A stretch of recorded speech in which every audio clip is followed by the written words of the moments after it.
ठरलं तर मग या मालिकेच्या येणाऱ्या भागामध्ये आता इकडे ज्या वेळेला सायलीने घर सोडलेलं आहे, सायली आता कुसुमच्या घरी आली. सायलीचं मन कशातच रमत नाहीये. तिला सारखी अर्जुनची आठवण येते. ज्याप्रमाणे तिला अर्जुनची आठवण येते त्याचप्रमाणे अर्जुनचं सुद्धा मन कशात रमत नाहीये. अर्जुनला सतत सायलीच्या सोबतच्या सगळ्या आठवणी आठवत असतात आणि तो स्वतःला त्रास करून घेत असतो. काय करू? मम्मा सोबत बोलू का? पूर्णाजी सोबत बोलू का? मी सांगू का की मी सायलीशिवाय नाही राहू शकत? पण कुणीच माझं म्हणणं काही ऐकून घ्यायला तयार नाहीये. कुणीच मला या सगळ्यामध्ये समजून घ्यायला तयार नाहीये. अशा जगण्याला अर्थ तरी काय आहे? पण नाही, मला मिसेस सायलींसाठी जगायलाच पाहिजे आणि त्यांच्यासाठी या सगळ्यामधून बाहेर पडायलाच पाहिजे. काहीही झालं तरी सुद्धा मी मिसेस सायलींना एकटं टाकू शकत नाही. काय करू असा विचार आता इकडे करत असतो आणि त्याच वेळेला तो विचार करतो, ठीक आहे, मी एकदा घरी जाऊन, अर्जुन विचार करतो, घरी जाऊन मी एकदा मम्मासोबत आणि पूर्णाईसोबत ज्या वेळेला बोलेन त्यावेळेला कदाचित काहीतरी सोल्युशन निघेल आणि या सगळ्यामध्ये मला नक्कीच काहीतरी माहिती सापडेल असा विचार करत तो आता इकडे पहिला विचार करतो की मी सायलीला फोन करतो, सायलीची भेट घेतो, सायलीशी बोलतो, सायली काय म्हणते बघतो आणि त्यानंतर घरी बोलतो. मग तो सायलीला फोन करतो, सायली मला तुम्ही देवळात भेटाल का? यावरती सायली सुद्धा अर्जुनला भेटायला उत्सुक असते. मग ती अर्जुनला भेटण्यासाठी देवळात बोलवते. सायली विचार करते, काहीही झालं तरी मला अर्जुन सरांची भेट घेऊन त्यांना सांगायला पाहिजे की तुम्ही या सगळ्यामध्ये मला प्रायोरिटी देऊ नका, सगळ्यांमध्ये घरच्यांना सांभाळा, कारण घरचे ही तुमची जबाबदारी आहे, ज्याप्रमाणे मधुभाऊ माझी. असं म्हणत सायली देवळात भेटायला निघते. खूप मोठ्या उत्साहात अर्जुन आता देवळामध्ये आलेला असतो आणि गुरुजींना सांगतो की मला आज देवाकडे खूप काही मागायचं आहे. यावरती गुरुजी सांगतात, तुम्ही अभिषेक करा, आज काहीही मागितलं अभिषेक करून तुमची इच्छा नक्की पूर्ण होईल. असं म्हणत ते आता अर्जुनला पूजेची थाळी देतात. अर्जुन सायलीची वाट पाहत बसतो. सायली आल्यावरती अर्जुन तिला सांगायला लागतो, सायली आज आपण काहीही होऊन आपण या सगळ्यामध्ये सोक्षमोक्ष लावूया. हे बघा, आपण दोघं जण बसून बोलूया, मला तुमच्याशी खूप महत्वाचं बोलायचं आहे. सायली देवाला नमस्कार करते. अर्जुन म्हणतो, हे बघा, म्हणजे तुम्ही या सगळ्यामध्ये एकट्यानी का बरं हे सगळं भोगायचं? तुम्ही एकट्यांनी भोगायचं नाही. काहीही झालं तरी सुद्धा मी या सगळ्यामध्ये आता तुमची साथ देणार आहे. तुम्हाला मी पूर्णपणे पाठिंबा देणार आहे. काहीही झालं तरी आपण एकमेकांची साथ सोडायची नाही. सायली म्हणते, सर, आणि पूजेची थाळी हातामध्ये घेते. सायली सांगते, सर, हे बघा, ज्याप्रमाणे माझी जबाबदारी मधुभाऊ आहेत, मधुभाऊंच्या विरोधात जात मी तुमच्यासोबत नाही येऊ शकत, कारण त्यांना या सगळ्यामध्ये खूप आता वाईट वाटले आणि पुन्हा जर का आत्ता मी तुमच्या इकडे आले तर मधुभाऊंना या सगळ्यामध्ये अजून वाईट वाटेल आणि म्हणून मधुभाऊ जे काही बोलतायत ना ते मला ऐकणं भाग आहे. त्याचप्रमाणे तुम्हाला सुद्धा तुमच्या घरच्यांचं ऐकणं भाग आहे. अर्जुन म्हणतो, पण तुम्ही माझ्याशिवाय राहू शकाल का? असं म्हणत अर्जुन एक प्रकारे आपलं प्रेमच व्यक्त करत असतो. सायली म्हणते, सर, राहू शकेन की नाही माहीत नाही, पण मला राहावं लागेल, कारण या सगळ्यामध्ये आपण जी काही चूक केले त्या चुकीचं प्रायश्चित्त आपल्याला भोगावंच लागेल आणि काहीही झालं तरी हे प्रायश्चित्त मी माझ्या परीने भोगणार आहे, तुम्ही तुमच्या परीने भोगा.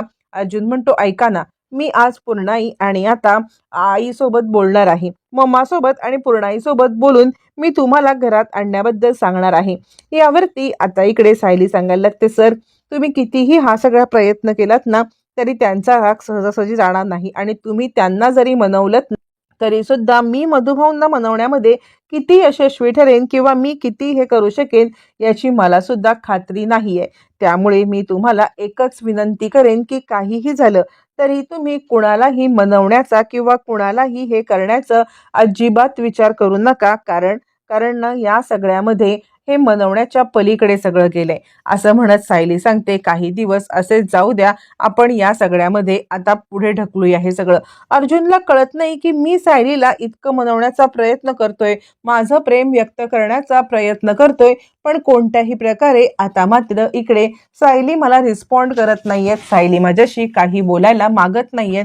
काय करू? सायलीला कसं मनवू? आणि आता तोपर्यंत इकडे कल्पना घरी, सायली वाण सामानाची यादी आता आपण बनवलेली आहे, त्याचं काय करायचं असं म्हणत असताना अचानकपणे तिच्या लक्षात येतं, अरे बापरे, आपण तर चक्क सायलीचं नाव घेतलं.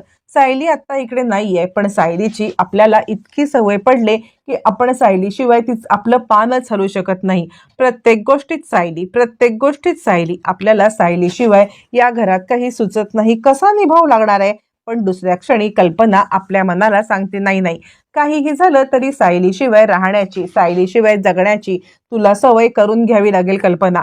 कुणावरती डिपेंडंट राहून तुला चालणार नाहीये. असं म्हणत कल्पना या सगळ्यामध्ये आता विचार करते, पुन्हा तोंडातून सायली हे नाव काढायचं नाही. मग माझी जर का ही अवस्था असेल तर अर्जुनची काय अवस्था असेल? अर्जुनने या सगळ्यामध्ये सायलीची इतकी काळजी घ्यायचा, हे सगळं नाटक असू शकतं का?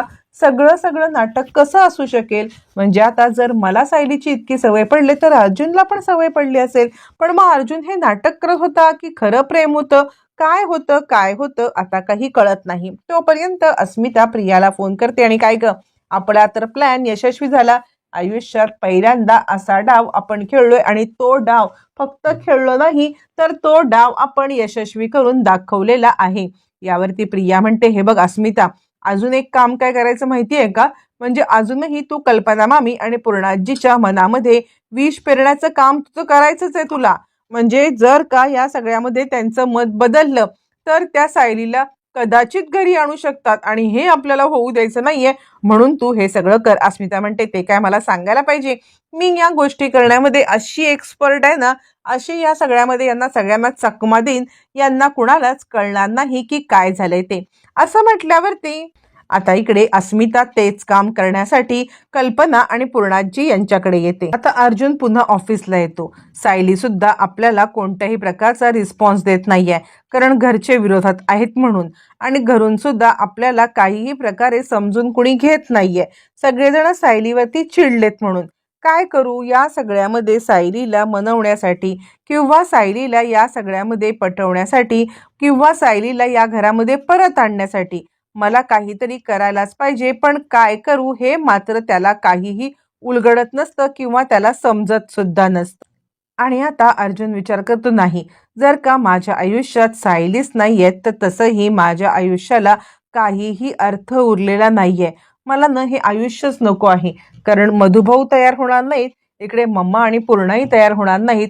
मला माझं आयुष्यच नको आहे. आणि जो तडक घरी येत इकडे तोपर्यंत सायलीने आता इकडे ज्या वेळेला आपलं काही जुजबी सामान मागवलेलं असतं त्याच्यात तो तिचा कप सुद्धा आलेला असतो. विमलने तिचा कप दिलेला असतो. तो कप बघत सायली विचार करते, मी आज अर्जुन सरांना खूप दुखावले. अर्जुन सरांना या सगळ्यामध्ये मला माफी मागायला पाहिजे. पण अर्जुन सरांची माफी मागितलं तर त्यांना समजेल की माझं पण त्यांच्यावरती तितकंच प्रेम आहे. आज ज्या पद्धतीत ते बोलत होते त्याच्यावरून मला एक गोष्ट कळली की त्यांचं माझ्यावरती खूप प्रेम आहे. पण आज आज हे प्रेम व्यक्त करून मला चालणार नाही. ही जर का आधी कोणती वेळ असती तर कदाचित मी माझं प्रेम व्यक्त करून मी या सगळ्यामध्ये अर्जुन सरांना हे सांगितलं असतं. पण ही ती वेळ नाहीये.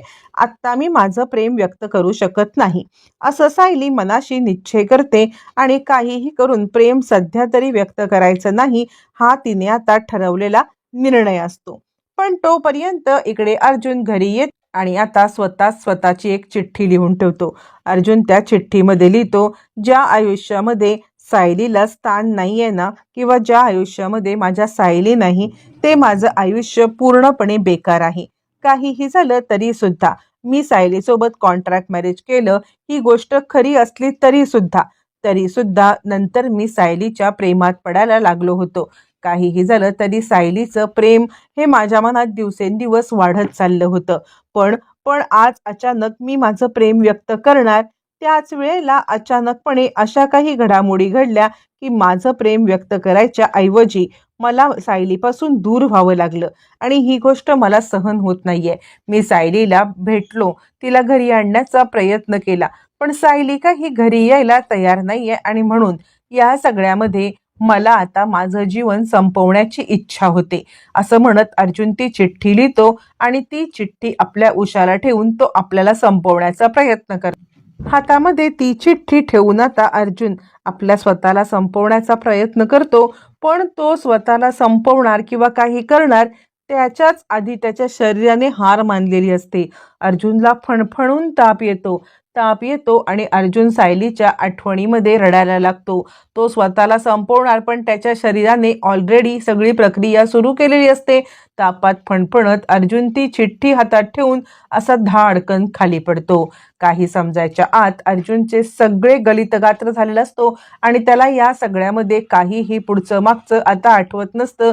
तो रात्रभर असाच त्या बेडच्या टोकावरती पडून राहतो आणि या सगळ्यामध्ये रात्रभर अर्जुनला झालेली जखम, अर्जुनच्या मनाला जखम, अर्जुनच्या शरीराला जखम, रात्रभर पडून राहिलेला अर्जुन, असा हा सगळा सिच्युएशनमध्ये अर्जुनने दम तोडलेला असतो. म्हणजे मनाने तो खचलेला असतो. अजूनही शरीराला कोणती त्यांनी इजा पोचवलेली नसते.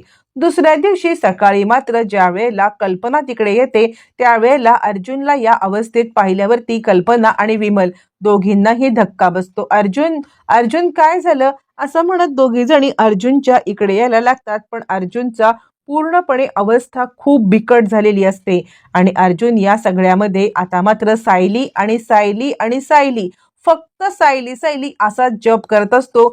कल्पना हदरते. अर्जुन ऐक ना, ती त्याचं डोकं मांडीवरती घेते, पण तो मम्मा किंवा दुसरं काही बोलायला मागत नसतो. एकटक सायली. कल्पनाला अर्जुनच्या प्रेमाची पुरेपूर कल्पना येते की अर्जुनने सायलीवरती इतकं प्रेम केलेलं आहे आणि त्यामुळे त्याची ही अवस्था झाली. मग जर प्रेम आहे तर त्याने कॉन्ट्रॅक्ट मॅरेज का केलं? कल्पना आई असते, तिला आपल्या मुलाची काळजी वाटत असते, पण सायलीबद्दलचा राग सुद्धा असतो आणि कल्पना विमलला सांगते, विमल विमल अश्विनला बोलव, लवकरात लवकर अश्विनला बोलव, अर्जुनवरती उपचार चालू करण्याची गरज आहे, लवकर जा, तू विमलला बोलव.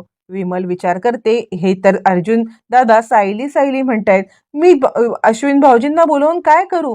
सायलीताई इकडे असल्या पाहिजे तर आणि तर अर्जुन दादा बरे होतील. अर्जुनच्या तोंडातून सायलीशिवाय शब्द येत नसतो.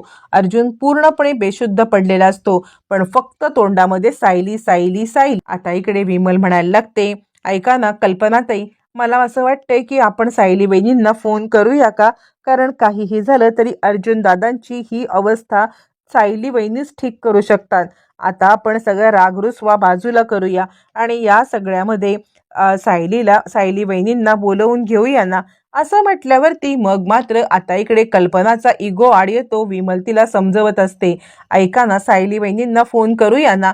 आता या सगळ्या अर्जुनच्या तोंडून जे नाव येत असतं ते ऐकून कल्पना पण हादरलेली असते आणि ती म्हणते, विमल काय बोलतेस तू? सायलीला इकडे बोलवू? अगं ज्या मुलीच्यामुळे माझ्या मुलाची ही अवस्था झाली तिला इकडे बोलवू? यावरती विमल म्हणते, त्यांच्यामुळे अवस्था झाले म्हणण्यापेक्षा या सगळ्यामध्ये आता त्या इकडे आल्याशिवाय पुढची कोणती गोष्ट होणार नाही. आणि अर्जुन सायली सायली सायली एवढंच बोलत असतो. कल्पना द्विधा मनस्थितीमध्ये असते, काय करू? पूर्णाईला पहिले बोलू का की सायलीला फोन करू? अर्जुनला कसं बरं करू? अश्विन कुठे आहे? आणि या सगळ्यामध्ये कल्पना आता खूप मोठा निर्णय घेऊन सायलीला बोलवणार आहे.